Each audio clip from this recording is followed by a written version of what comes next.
I thought I'd go through and identify my plants. What you see to the left there are calla lilies. That particular variety is hot cherry. I also had another variety that I bought, Coastal Fire. But for some reason, the hot cherry seemed to do real well, and the Coastal Fire. They came from different nurseries, and I don't remember where each came from. This purple thing is a kobold gay feather. Sorry if the traffic noise is a little annoying. Got a fern up there. That fern, I believe, was the one that was in my backyard that was at my house when I bought it. Another fern over there. That one actually came from my parents' house. Fern there. That came from my son. We have these Chinese lantern plants, which are a little over 2 feet tall. The interesting thing about them is they're kind of a tuberous root plant. So essentially what I did is plant a section of the root, which is about as thick as a pencil, maybe a little bit less, and that's what comes up. Um, that's a celosia. That's the only annual. Everything else in here should survive until next year. That's a purple potato that was in the soil that I used.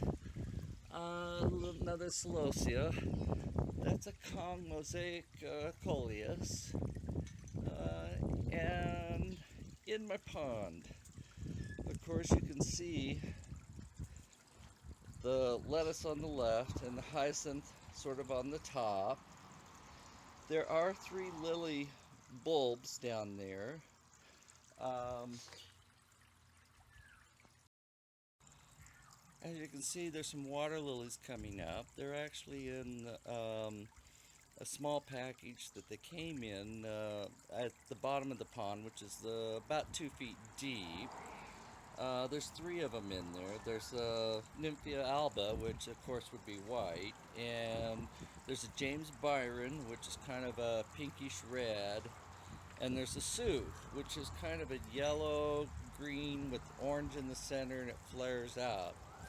I bought those in the little cup containers with the milkshake tops at Lowe's. I also bought a mini cattail, but for some reason, nothing ever happened.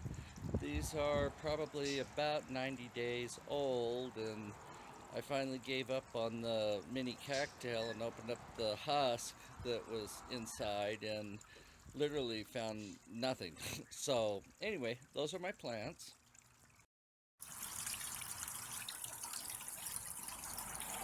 With the lily side cleared out, it's time to feed them. I've been using these mini pellets.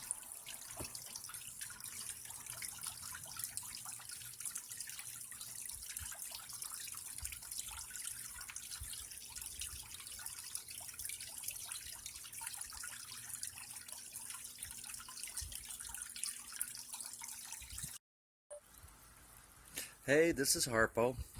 It's July 20th, and my Azolla has completely taken over my red duckweed pond. The wild pond, which is where everything got seeded from, seems to be moving along, but the duckweed doesn't seem to be, growing much. It's keeping up. There's a slightly better color on the hyacinth and the lettuce, and I don't know if you can see it, but the lizard tail's doing well.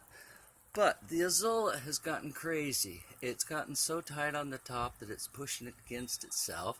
So I've decided to take a bunch of it down and feed it to the other fish. I did not feed them this morning, so hopefully they'll take it. The last thing I want to do is have what you see here in my big pond. So I'm going to collect some, which to gather the Azolla, I think I'm just going to use my clean hands, and that's quite a pile.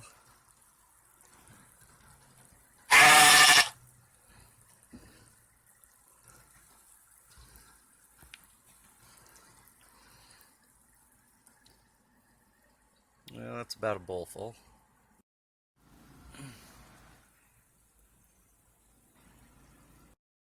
Alright, as you can see, we're out at the big pond. I did take some of the water lettuce and hyacinth out and cleared out the lily side. I do have about right in the middle of the screen right now a little flower coming up from one of the lilies. So let's add the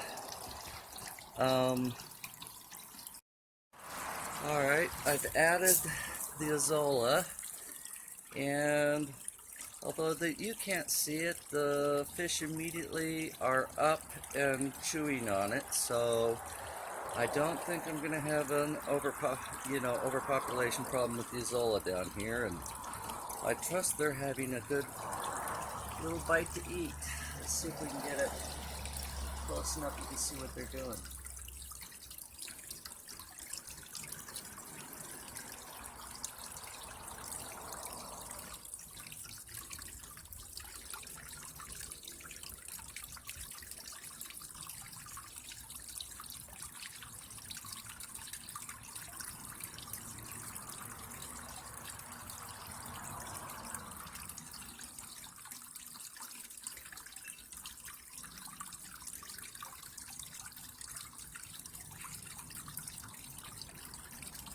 Well, good. I was hoping I was going to be able to incorporate that into their diet.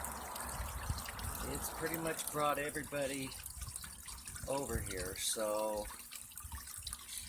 I'm happy.